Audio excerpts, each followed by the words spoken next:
ಅಂದ್ರೆ ಬಂದು ತಗಲೇ ಇಲ್ಲ ಅಂತ ಅನ್ನುವಂಥದ್ದು ನಾವು ಮಾಡೇ ಇಲ್ಲ ಅಂತ ಹೇಳ್ತಾರೆ. ನೋಡಿ, ಇಷ್ಟು ದೊಡ್ಡ ಕಾರ್ಯಕ್ರಮ ಮೆರವಣಿಗೆ ಹೋಗ್ತಾ ಇದೆ, ಆ ಮಸೀದಿ ಒಳಗೆ ಅವರು ಸೇರಿದ್ದು ಯಾಕೆ, ಸೇರ್ತಾ ಇರೋದು ಯಾಕೆ? ಏನೋ ಹಬ್ಬ ಇದೆ, ಹೋಗಿ ಬೇರೆ ಮಸೀದಿಗಳು ಬೇಕಾದಷ್ಟು ಕಟ್ಟಿದ್ದಾರಲ್ಲ ಅಲ್ಲಿ ಮಸೀದಿ ಹೋಗ್ಬೇಕು. ಇಲ್ಲಿ ಮೆರವಣಿಗೆ ಇದೆ ಅಂತನ್ನುವಂಥದ್ದು ಗೊತ್ತಿದ್ದಂಥ ಸಮಯದಲ್ಲಿ ಅವರು ಪೂರ್ವಯೋಜಿತ, ಇದು ಪ್ರೀ ಪ್ಲ್ಯಾನ್ಡ್ ವ್ಯವಸ್ಥಿತವಾದಂಥ ಸಂಚಿದೆ ಇದು. ಇನ್ನು ಎರಡೇ ಕಲ್ಲು ಇಲ್ಲ, ಅಲ್ಲಿ ಯಾವುದೋ ಒಂದು ಚಪ್ಪಲಿ ಇದಕ್ಕಿಟ್ಟಿದ್ರು, ಎರಡು ಕಲ್ಲೋ ಒಂದು ಕಲ್ಲೋ, ಒಂದು ಸಣ್ಣ ಕಲ್ಲೋ ದೊಡ್ಡ ಕಲ್ಲೋ, ಕಲ್ಲೇನ ಚಪ್ಪಲಿ ಎಸೆದಿದ್ದಾರೆ. ಮತ್ತು ಅದು ಪೊಲೀಸ್ ಡಿಪಾರ್ಟ್ಮೆಂಟ್ಗೆ ಅಂದರೆ ರಕ್ಷಕರ ಮೇಲೆ ಇವತ್ತು ಕಲ್ಲು ಎಸೆದೆ ಅಂದರೆ ಸಾಮಾನ್ಯ ಜನರ ಕಥೆ ಏನು? ಸೊ ಇಮಿಡಿಯೇಟ್ ಅವ್ರ ಮೇಲೆ ಆ್ಯಕ್ಷನ್ ತೊಗೊಳ್ಬೇಕಾಗಿತ್ತು ಅಂತನ್ನುವಂಥದ್ದು 100% ಸತ್ಯ. ನಮ್ಮ ಹಿಂದೂ ಸಮಾಜ ಕೂಡ ಅಷ್ಟೇ, ಬರೀ ಪ್ರತಿಭಟನೆ ಮಾಡ್ತಾ ಕೂತ್ಕೊಂಡ್ರೆ ಆಗೋದಿಲ್ಲ, ಇನ್ಮೇಲೆ ನುಗ್ಗಬೇಕ್ರಿ. ಯಾರ ಮೇಲೆ ಕಲ್ಲಿಸಿದ್ದಾರೆ, ಯಾಕೆ ಎಸೆದಿದ್ದಾರೆ? ಸೊಕ್ಕ ಈ ದೇಶದ ಅನ್ನ ತಿಂದು ಈ ದೇಶದ ಮಹಾಪುರುಷರ ಮೇಲೆ, ಈ ದೇಶದ ದೇವತೆಗಳ ಮೇಲೆ ಕಲ್ಲಿಸಿದರೆ ಏನಾಗಿದೆ? ನಿಮಗೆ ಗೌರವ ಕೊಡುವಂತಹದ್ದು ಕಲಿಬೇಕು ನೀವಾಗಿದೆ. ಇಲ್ಲಾದರೆ ಇನ್ನು ಮುಂದಿನ ದಿನಗಳು ಹೊಕ್ಕು ಹೊಡಿತೀವಿ. ಮಸೀದಿ ಇರಲಿ, ಮನೆ ಇರಲಿ, ದರ್ಗಾ ಇರಲಿ, ಯಾಕೆ ಏನಾಗಿದೆ? ಎಂದಾದರೂ ನಿಮ್ಮ ಮೆರವಣಿಗೆ ಮೇಲೆ ಕಲ್ಲಿಸ್ತಿದ್ದೀವಾ? ನಿಮ್ಮ ಮೆರವಣಿಗೆ ತೊಂದರೆ ಕೊಟ್ಟಿದ್ದೀವಾ? ಯಾಕೆ ಮೇಲಿನ ಮೇಲೆ ಕೆಣಕ್ತಾ ಇದ್ದೀರಿ? ಸೊ ಇದು ನಡೆಯೋದಿಲ್ಲ ಅಂತ, ಈ ಆಟ ನಡೆಯೋದಿಲ್ಲ. ಇನ್ನು ಮುಂದೆ ಹಿಂದೂ ಸಮಾಜ ಜಾಗೃತಿಯಾಗಿದೆ, ಇದಕ್ಕೆ ಉತ್ತರ ಕೊಡುವಂಥದ್ದು ನಾವು ಸಿದ್ಧ ಆಗಿದ್ದೀವಿ ಹಿಂದೂ ಸಮಾಜ ಅಂತನ್ನುವಂಥದ್ದು ನಾನು ಹೇಳ್ತೀನಿ.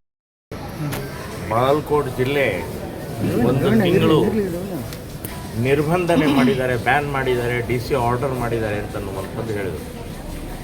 ನಾನು ಇದನ್ನು ಖಂಡಿಸ್ತಾ ಇದ್ದೀನಿ, ವಿರೋಧಿಸ್ತಾ ಇದ್ದೀನಿ.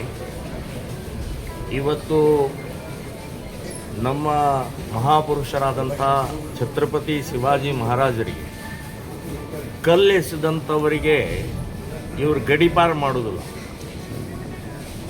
ಇವರು ಯಾರು ದೇಶವನ್ನು ಒಗ್ಗೂಡಿಸುವಂತಹ ಕೆಲಸ ಮಾಡ್ತಾ ಇದ್ದಾರೆ, ಇವತ್ತು ದೇಶದಲ್ಲಿ ಜಾಗೃತಿ ಮೂಡಿಸುವಂಥ ಕೆಲಸ ಮಾಡ್ತಾ ಇದ್ದಾರೆ, ಅಂಥವರನ್ನು ಗಡೀಪಾರು ಮಾಡ್ತಾ ಇರುವಂಥದ್ದು, ನಿರ್ಬಂಧನೆ ಮಾಡ್ತಾ ಇರುವಂಥದ್ದು ಕಾಂಗ್ರೆಸ್ ಸರ್ಕಾರಕ್ಕೆ ಧಿಕ್ಕಾರವನ್ನು ಹೇಳ್ತಾ ಇದೆ.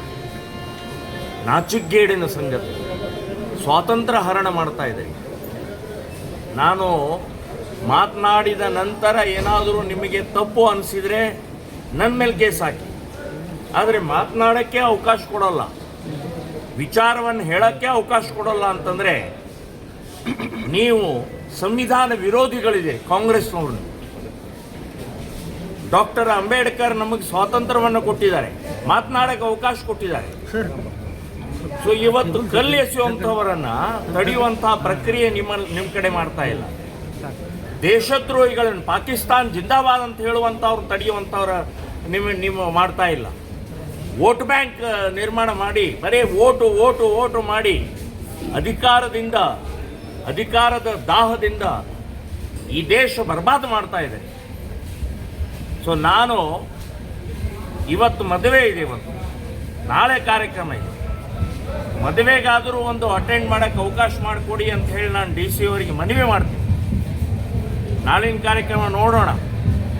ಆದರೆ ಈಗ ಅವರು ಹೇಳಿದಂಥ ಇದನ್ನು ಯಾವ ರೀತಿ ಏನು ಸ್ವೀಕಾರ ಮಾಡ್ಕೊಳ್ಬೇಕು ಅಂತನ್ನುವಂಥದ್ದು ಗೊತ್ತಾಗ್ತಾ ಇಲ್ಲ. ಈ ರೀತಿ ಬ್ಯಾನ್ ಮಾಡುವಂಥ ಪ್ರವೃತ್ತಿಯನ್ನೇ ನಾನು ಬ್ಯಾನ್ ಮಾಡಬೇಕು ಅಂತನ್ನುವಂಥದ್ದು ನಾನು ಹೇಳ್ತಾ ಇದ್ದೀನಿ. ನಿರ್ಭೀತ, ನಿಷ್ಪಕ್ಷಪಾತ, ವಿಶ್ವಾಸಾರ್ಹ ಸುದ್ದಿಗಳಿಗೆ ಮತ್ತೊಂದು ಹೆಸರಾಗಿರುವಂತ ನ್ಯೂಸ್18 ಕನ್ನಡ ಈಗ ಆಪ್ನಲ್ಲೂ ಲಭ್ಯವಿದೆ. ದಯವಿಟ್ಟು ಇಲ್ಲಿರುವ QR ಕೋಡ್ ಅನ್ನ ಸ್ಕ್ಯಾನ್ ಮಾಡಿಕೊಂಡು ಆಪ್ ಅನ್ನ ಡೌನ್ಲೋಡ್ ಮಾಡೋದಕ್ಕೆ ಮರಿಬೇಡಿ. ನಿಮ್ಮ ಬೆಂಬಲ ಹೀಗೆ ಸದಾ ನಮ್ಮೊಂದಿಗಿರಲಿ. ಧನ್ಯವಾದ.